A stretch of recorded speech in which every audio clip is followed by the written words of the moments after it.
रात के 12 बजे एक लड़का अपने घर की छत पर सिगरेट पीने के लिए गया और कुछ ही देर में उसके कानों में आवाजें आने लगती हैं। आवाजें कुछ इस प्रकार से थीं, ओह अंकल, यस अंकल, ओह अंकल, यस अंकल। इस प्रकार की आवाजें सुनकर उसके मन में यह जानने की उत्सुकता जागने लगी कि आखिर ये आवाजें आ कहां से रही हैं और इस प्रकार की आवाजें निकाल कौन रहा है। वो तुरंत ही छत से नीचे उतरा और सीढ़ियों के रास्ते से जैसे ही नीचे आया तो बराबर वाले कमरे में से इस प्रकार की आवाजें आ रही थी। अब उसके मन में ये जिज्ञासा जागने लगी कि आखिर कौन सी महिला है जो इस तरह की आवाजें बार बार लगातार निकालती जा रही है। लड़के का नाम सर्वेश था और उसके मन की जिज्ञासा शांत नहीं हो पा रही थी, तो वह झांकने की कोशिश करने लगता है और जब वह झांकने की कोशिश करने लगता है तो वह धीरे धीरे गेट के पास पहुंचता है। गेट से झांकने की कोशिश करता है, वहां से उसे कुछ दिखाई नहीं देता। वह तुरंत खिड़की के पास पहुंचता है, खिड़की से झांक कर देखने की कोशिश करता है तो अंदर का दृश्य जब वो देखता है तो उसकी आंखें फटी की फटी रह जाती हैं, क्योंकि अंदर कोई और नहीं उसके अपने पिता उसकी किराएदारनी के साथ संबंध स्थापित कर रहे थे। दोस्तों, सर्वेश अपने पिता को इस स्थिति में देखकर एकदम चौंक गया,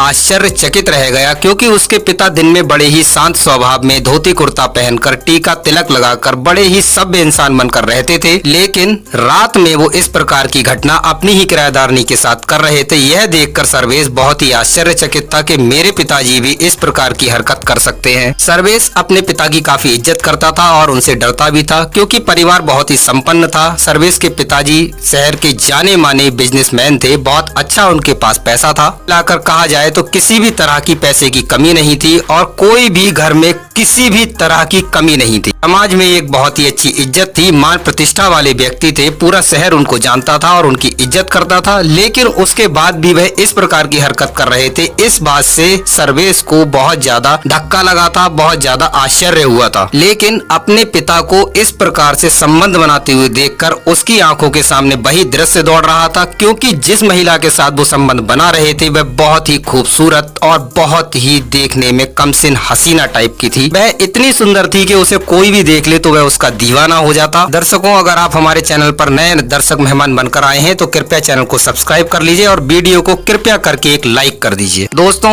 इस कहानी की शुरुआत हुई थी लखनऊ के चारबाग से। चारबाग में रहने वाले एक प्रतिष्ठित व्यापारी जिनका शहर में बहुत ही अच्छा नाम और व्यापार था, सारे शहर के लोग उनकी काफी इज्जत किया करते थे, घर परिवार काफी बड़ा था और इस व्यापारी का नाम था पुरुषोत्तम दास। ये पुरुषोत्तम दास शहर में मिठाई का कारोबार किया करते थे और इनकी मिठाई की दुकान पूरे शहर में सबसे ज्यादा नंबर 1 पर चलती थी और पूरे शहर में इनकी जगह जगह फ्रेंचाइजीज बटी हुई थी। पुरुषोत्तम दास की फैमिली में उनका एक बेटा, उनकी एक पत्नी और उनकी एक बेटी थी। बेटी की वो शादी कर चुके थे। बेटा जिसकी उम्र 22 साल थी, जिसका नाम सर्वेश कुमार था, जो उनके साथ दुकान पर भी बैठता था और घर पर भी उनके साथ काम में हाथ बटाता था। पुरुषोत्तम दास जी की जो पत्नी थी वह उम्र से पहले ही बुजुर्ग दिखने लगी थी, क्योंकि उनको उम्र से पहले ही कई तरह की बीमारियों ने घेर लिया था। इस वजह से वह काफी बीमार रहती थी। थायराइड जैसी बीमारियां और भी अन्य प्रकार की बीमारियां उनको हो गई थी, जिसकी वजह से वह उम्र से पहले ही काफी बुजुर्ग सी दिखाई देती थी। इधर पुरुषोत्तम दास थे तो 50 से 55 साल के लगभग, लेकिन शरीर काफी अच्छा था, रुपया पैसा था तो खान पान की कमी थी नहीं, जो भी चीज चाहते थे वो खाते थे, तो शरीर में काफी बल और बुद्धि तेज थी। काफी बड़ा घर था तो घर में उनकी पत्नी अकेली रह जाती थी। एक दिन उनकी पत्नी ने उनसे कहा कि घर में कोई किराएदार रख दीजिए, मेरा भी मन लग जाएगा, मैं भी घर में अकेले पड़ी रहती हूँ, बोर हो जाती हूँ। अगर कोई किराएदार होगा तो उससे थोड़ी बहुत देर बोल बत्ता लिया करूंगी, जिससे कि मेरा भी समय पास हो जाया करेगा। पुरुषोत्तम दास जी ने अपनी पत्नी की बात मान ली और अपने बेटे सर्वेश को कहा कि बेटे जाओ कोई किराएदार देखो जो कि घर में रह सके, लेकिन किराएदार ऐसे रखना जो कि फीमेल हो या पढ़ने वाली लड़कियां हो या कोई जॉब करने वाली महिला हो। लड़कों के लिए घर नहीं है, लड़कों को कमरा हम नहीं देंगे। अगर कोई पढ़ने वाली लड़कियां या कोई जॉब करने वाली महिला किराए पर रूम ढूंढ रही हो तो उनको तलाश करो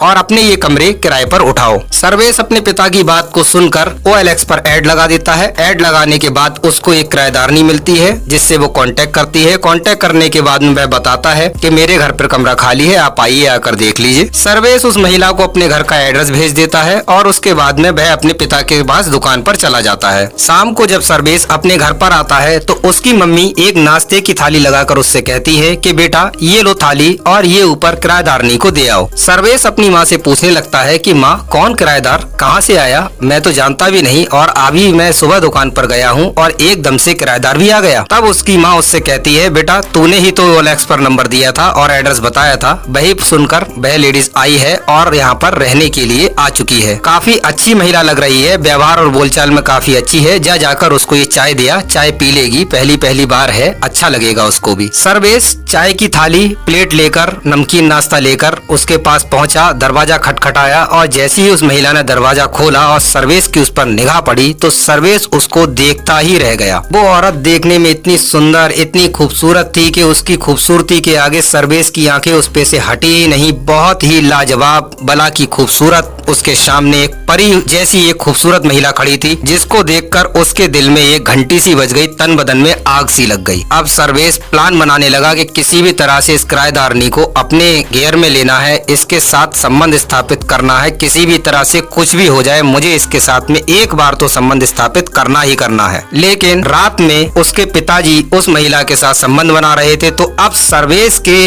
इरादों पर, उसके दिल पर छुरियां चल चुकी थी। अब उसको ऐसा लग रहा था कि जिस चीज को मैं खाने की सोच रहा था उसको मेरे पिताजी ने पहले ही खा लिया। मन ही मन वह बहुत गुस्से में था, बहुत ही क्रोधित था, लेकिन अब वह क्या कर सकता था। वह उसके पिता थे और उसके पिता ही उस औरत के साथ संबंध स्थापित कर रहे थे। अपने पिता को उस महिला के साथ संबंध स्थापित करते हुए तो वह देख चुका था। अब वहाँ से चला तो आया, घर में आकर लेट गया। लेटने के बाद में उसको नींद नहीं आ रही थी। वही दृश्य उसकी आंखों के सामने बार बार दौड़ रहा था। वही सब सीन और वही सब आवाजें उसके कानों में और उसकी आंखों के सामने बार बार तैर रहे थे, उतरा रहे थे। उसको ऐसा लग रहा था कि अब किसी भी तरह से इस महिला को अपने अंडर में मुझे लेना है और मुझे इसके साथ अब संबंध बनाने ही बनाने हैं। यही सब सोचते सोचते उसे नींद आ गई। फिर अगले दिन वह अपने दोस्त के पास गया और दोस्त को प्लान बताया। दोस्त को यह नहीं बताया कि वह अपने ही घर के किराएदारनी की बात कर रहा है। उसने यह बताया कि मेरे एक जानने वाले हैं, उनके घर पर एक किराएदारनी रहती है और उसका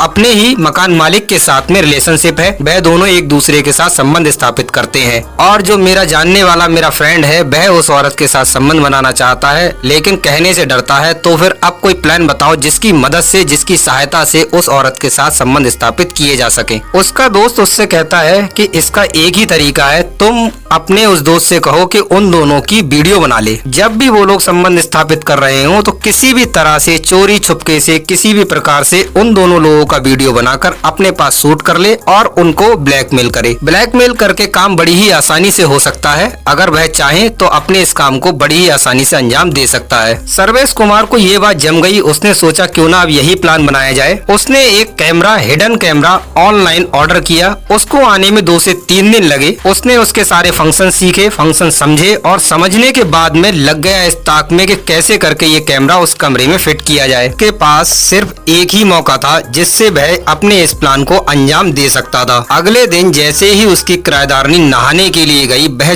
चुपचाप से उसके कमरे में घुसा और चुपचाप वह कैमरा एक तस्वीर के पीछे सेट कर दिया और उसका कनेक्शन अपने मोबाइल फोन में सेट कर लिया। अब जैसे ही उसके पिता और वो किराएदारनी संबंध बना रहे थे, इसने वह वीडियो रिकॉर्ड करके अपने फोन में सेव कर लिया। 1 से 2 दिन तो इसने वीडियो देख देख कर खूब एंजॉय किया और उसके बाद में प्लान बनाया कि अब ये वीडियो इसको दिखाया कैसे जाए और इस किराएदारनी को ब्लैकमेल किस तरह से किया जाए कि यह मेरे साथ संबंध बनाने को स्थापित हो जाए। उसने एक फर्जी आईडी का सिम लिया और उस सिम से व्हाट्सएप बनाकर अपनी उस किराएदारनी के फोन पर वह वीडियो सेंड कर दिया। जैसे ही उस किराएदारनी ने वह वीडियो देखा, उसके पैरों तले जमीन खिसक गई। वह शॉक्ड हो गई और बहुत ही परेशान हो गई और उसने तुरंत उस नंबर पर मैसेज किया कि कौन हो, आपको क्या चाहिए और इस तरह की वीडियो बनाने का क्या मतलब है। उधर से संतोष कहने लगा कि अगर इस वीडियो के बारे में किसी को कुछ बताया तो वीडियो को वायरल कर दूंगा। यह वीडियो सिर्फ अपने तक रखना और मुझे सिर्फ तुम्हारे साथ संबंध बनाने हैं, इसके अलावा मुझे कुछ नहीं करना। वह किराएदारनी पूछने लगी, आखिर तुम हो कौन, वह तो बताओ। धीरे धीरे सर्वेश ने अपनी पहचान क्लियर कर दी और उसके पास जाकर खड़ा हो गया और कहने लगा, मैं हूँ, यह वीडियो मैंने ही आपको भेजा है। अगर आपने मेरे साथ संबंध नहीं बनाए तो मैं इस वीडियो को वायरल कर दूंगा और अगर आपने इस वीडियो के बारे में मेरे पिताजी को बताया या किसी को भी बताया तो मैं तुरंत इस वीडियो को वायरल करने में देर नहीं लगाऊंगा। दूंगा। किराएदारनी भी जवान थी, उसको भी किसी जवान लड़के की तलाश थी क्योंकि वह भी तलाकशुदा थी, और इधर ये लड़का सर्वेश भी जवान था, वह भी उसकी बातों में आ गई और उसके साथ राजी हो गई और दोनों लोगों ने मिलकर उस दिन खूब जम के संबंध स्थापित किए। अब एक बार संबंध स्थापित हो गए थे तो फिर उस किराएदारनी को भी सर्वेश के साथ बहुत मजा आया था और ये दोनों लोग अब इस मजे का गंदा खेल पूरे घर में अच्छे से खेला करते थे। दिन में सर्वेश उसी किराएदारनी के कमरे में पड़ा रहता था और पूरे दिन हवस का नंगा नाच उस कमरे के अंदर चला करता था। दोस्त, अब सर्वेश और उसकी किराएदारनी दोनों जवान थे तो दोनों को एक दूसरे के प्रति प्रेम सा होने लगा था। दोनों एक दूसरे के प्रति कुछ भावनाएं अपने मन में महसूस करने लगे थे। क्योंकि सर्वेश के पिता तो बुजुर्ग थे, वो उसके साथ उस प्रकार से संबंध स्थापित नहीं कर सकते थे और सर्वेश जानता था कि यह मेरी किराएदारनी सिर्फ पैसों के लिए मेरे पिता के साथ संबंध स्थापित करती है। मेरे पिता इसकी पैसों से मदद करते हैं, क्योंकि उस वीडियो में उसने उन दोनों के बीच की बातों को भी सुन लिया था जिसमें पैसों का जिक्र कई बार ये दोनों लोगों ने आपस में किया था। वो किराएदारनी सर्वेश के पिता के साथ सिर्फ पैसों के लिए संबंध बनाती थी। इधर सर्वेश जवान लड़का था और वह उसकी सारी जरूरतें पूरी कर रहा था, उसको जिस्मानी रूप से पूरी ठंडक पहुंचा रहा था, इसलिए वह उसके साथ खुश थी और वह चाहती थी कि उसके पिता से संबंध न बनाकर वह सिर्फ सर्वेश के साथ ही संबंध स्थापित करे। फिर एक दिन वह सर्वेश से कहने लगी कि सर्वेश, मैं तुम्हें प्यार करने लगी हूँ और तुम्हें पसंद करने लगी हूँ। मैं तुम्हारे पिता के साथ में संबंध नहीं बनाना चाहती, उनके साथ ना मिलना चाहती हूँ, ना ही उनसे बात करना चाहती हूँ, क्योंकि वह एक बुजुर्ग इंसान है। बस मेरी मजबूरी है, उस मजबूरी की वजह से मुझे उनके साथ संबंध बनाने पड़ते हैं, उनके साथ रात में सोना पड़ता है। क्या कोई ऐसा तरीका है जिसकी वजह से मैं उनके साथ संबंध न बनाकर सिर्फ तुम्हारे साथ ही रहूं और तुमसे ही बात करूं, तुमसे ही मिलूं और जो भी हम दोनों के बीच होता है वह सिर्फ हम दोनों के बीच ही हो और हमारे बीच में कोई और ना हो। ये सुनकर सर्वेश उस किराएदारनी से कहने लगता है, हाँ, एक तरीका है जिसकी मदद से ऐसा हो सकता है कि पिताजी तुम्हारे पास आएंगे भी नहीं, भटकेंगे भी नहीं, लेकिन रास्ता थोड़ा टेढ़ा है, उसको अंजाम देने के लिए थोड़ा टेढ़ा तरीका अपनाना पड़ेगा। हाँ, लेकिन मैं इसकी गारंटी देता हूँ कि उस तरीकों को करने के बाद, उस तरीके को अपनाने के बाद मेरे पिताजी तुमसे खुद ही दूरी बना लेंगे, वह तुमसे खुद ही हाथ जोड़ लेंगे, वह तुमसे कभी मिलने नहीं आएंगे। वो किराएदारनी पूछने लगती है, ऐसा कौन सा तरीका है जिसकी मदद से तुम्हारे पिताजी मेरे पास नहीं आएंगे, जबकि वो तो मेरे दीवाने हो गए हैं, जितने पैसे मैं कहती हूँ मुझे पैसे लाकर तुरंत दे देते हैं और मेरे साथ संबंध स्थापित करने के लिए वह कुछ भी कर सकते हैं। सर्वेश कहने लगता है, देखो, मुझे पैसों की कोई भी जरूरत नहीं है। अगर जिस तरह से मैंने तुम्हारी वीडियो बनाकर तुम्हें ब्लैकमेल किया था, उसी तरह से तुम मेरे पिताजी को ब्लैकमेल करना शुरू कर दो और एक बार अगर मेरे पिताजी को तुमने ब्लैकमेल किया तो मेरे पिताजी शहर के सबसे अच्छे व्यापारी हैं, समाज में उनकी मान प्रतिष्ठा है, लोग उनको मानते हैं, जानते हैं। वो अपनी बदनामी के डर से तुम्हें पैसे भी दे देंगे और उसके बाद तुम्हारे पास दोबारा कभी आएंगे भी नहीं। मैं तुम्हारा और पिताजी का वीडियो बनाकर तुम्हें दे दूंगा, उसके बाद एक नए नंबर से तुम उन्हें मैसेज करना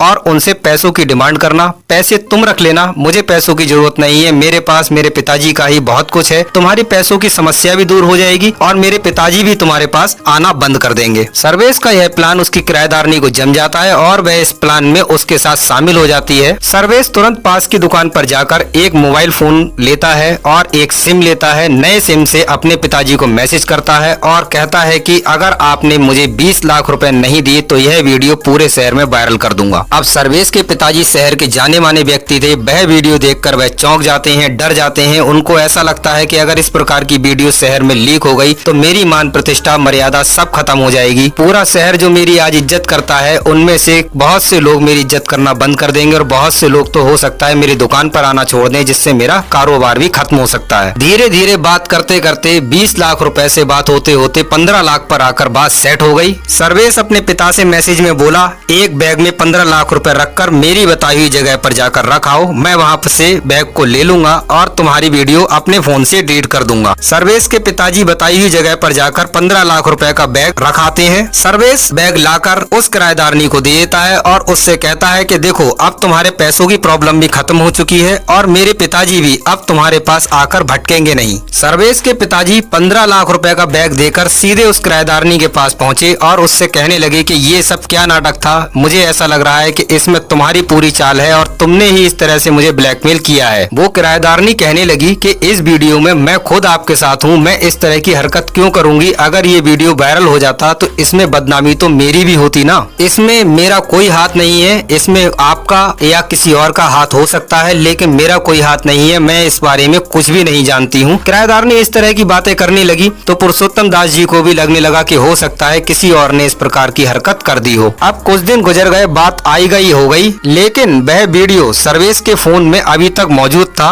एक दिन सर्वेश के दोस्त पार्टी कर रहे थे और उस पार्टी में दारू भी चल रही थी। दारू के नशे में सब लोग एक दूसरे के फोन भी देखने लगते हैं। इसी बीच उसका एक दोस्त उसका फोन देख रहा था कि तभी उसके सामने वह वीडियो आ जाती है और वीडियो को देखकर वह चौंक जाता है, क्योंकि वीडियो में सर्वेश के पिताजी और उसकी किराएदारनी आपस में संबंध स्थापित कर रहे थे। अब ये सर्वेश का जो दोस्त होता है ये बहुत ही चालाक होता है। ये सर्वेश को बिना बताए उसके फोन से वह वीडियो अपने फोन में ट्रांसफर कर लेता है। अब ये बात सर्वेश को भी नहीं पता थी कि उसके फोन से वीडियो निकल चुका है और दूसरे के फोन में जा चुका है। सर्वेश कुमार का ये दोस्त उसके साथ गद्दारी कर देता है और ये वीडियो अपने 2-4 दोस्तों को भेज देता है, जिसकी वजह से वह वीडियो पूरे शहर में रात ही रात वायरल हो जाता है। ये वीडियो धीरे धीरे सर्वेश के पिता के पास भी पहुंच जाता है और जब वह ये वीडियो देखते हैं तो उन्हें बहुत गुस्सा आता है, क्योंकि वह उस ब्लैकमेलर को 15 लाख रुपए भी दे चुके थे और उसने यह वीडियो भी वायरल कर दिया, जिसकी वजह से उनकी समाज में बहुत बदनामी हो रही थी। हर कोई यह कह रहा था कि सेठ जी देखने में इतने सीधे रहते हैं, धोती कुर्ता पहन के रहते हैं, मार तिलक लगाकर ऐसे पूजा पाठ करके दिखाते हैं जैसे कितने शरीफ हों, लेकिन इस वीडियो में तो यह इस प्रकार की हरकतें कर रहे हैं। इस तरह की हरकतें देखकर लोगों के मन में सेठ जी के प्रति अलग अलग तरह की भावनाएं आ रही। लोग सेठ जी को हीन भावना की नजर से देख रहे थे। अब ये बात सेठ जी को बर्दाश्त नहीं होती है। वह तुरंत इस चीज को लेकर पुलिस कंप्लेंट करते हैं। जब पुलिस कंप्लेंट हो जाती है तो पुलिस कंप्लेंट होने के बाद साइबर पुलिस पर इस केस पर एक्शन लेती है और एक्शन लेने के बाद में धीरे धीरे वह निकालती है कि सबसे पहले वीडियो कहां से निकला है। तो पुलिस सर्वेश के दोस्त के पास तक पहुंचती है जिसके फोन से वह वीडियो वायरल हुआ था। सर्वेश का दोस्त पुलिस के सामने टूट जाता है और कहने लगता है कि यह वीडियो तो मुझे इनके बेटे के फोन से ही मिला था। उस दिन हम लोग पार्टी में थे तो पार्टी में यह वीडियो मैंने इनके बेटे के फोन से ही अपने फोन में लिया था। ये बात पुरुषोत्तम दास जी को जब पता चलती है तो वो भी समझ जाते हैं कि हाँ, इसमें कहीं ना कहीं मेरे बेटे का हाथ जरूर है। वो अपने बेटे से कहते कुछ नहीं है, बस चुपचाप पूछते हैं कि बेटा आखिर ऐसी क्या वजह है जिसकी वजह से तुमने इस प्रकार की घटना मेरे साथ की। अब वो उनका बेटा था तो अपने बेटे को भी वह फंसा नहीं सकते थे। जो हो चुका था वह हो चुका था, इसलिए उन्होंने पुलिस से भी साठगांठ करके अपने इस केस को वापस लिया और अपने बेटे को काफी डांटा फटकारा और अपने घर वापस ले आए। उधर वो किराएदारनी उनका घर छोड़कर कहीं और रहने लगी। अब इन लोगों की जिंदगी कुछ समय बाद पहले जैसी नॉर्मल होने लगी, क्योंकि कहते हैं ना दोस्तों, वक्त हर दर्द की दवा है। धीरे धीरे हर इंसान बदल ही जाता है, परिवर्तन आ ही जाता है और लोग भूल ही जाते हैं। इसी प्रकार से पुरुषोत्तम दास जी की जिंदगी में इस प्रकार की घटना घटित हुई। उनके अपने ही बेटे ने उनसे 15 लाख रुपए की फिरौती भी ले ली, सिर्फ एक महिला के प्यार में और उसकी बातों में आकर। उसके लिए उसने अपने पिता के साथ इतना बड़ा विश्वासघात भी कर दिया। दोस्तों, आपको कहानी कैसी लगी इसके बारे में आप कमेंट में जरूर बताइएगा। दोस्तों, आप कहानी कौन से शहर से देख रहे थे, अपने शहर का नाम जरूर बताइएगा। मैं राहुल सक्सेना बरेली से आपको ये कहानी सुना रहा हूँ। आप कौन से शहर में रहते हैं, अपना शहर का नाम जरूर सुनाइएगा, बताइएगा। दोस्तों, इस कहानी का उद्देश्य किसी के मन को ठेस पहुंचाना नहीं है, किसी की भावनाओं को ठेस पहुंचाना नहीं है, किसी भी प्रकार की अनैतिकता या अश्लीलता को बढ़ावा देना नहीं है। इस कहानी का उद्देश्य समाज को एक शैक्षिक संदेश देकर समाज में जागरूकता फैलाना है, समाज को जागरूक करना है। हमारे द्वारा यह कहानी आपको एक शैक्षिक संदेश के रूप में आपको जागरूक करने के लिए सुनाई गई है। दोस्तों, अगर आपके पास भी कोई कहानी हो तो आप हमें भेज सकते हैं। हम आपकी कहानी को इसी प्रकार से अपने चैनल पर अपने दर्शकों के बीच प्रस्तुत कर देंगे। दोस्तों, पिछली वीडियो में जिन लोगों ने हमें कमेंट किए थे उनके नाम कुछ इस प्रकार हैं: साहिल खान जी, सरोज कुमारी जी, डॉक्टर पूजा राठौड़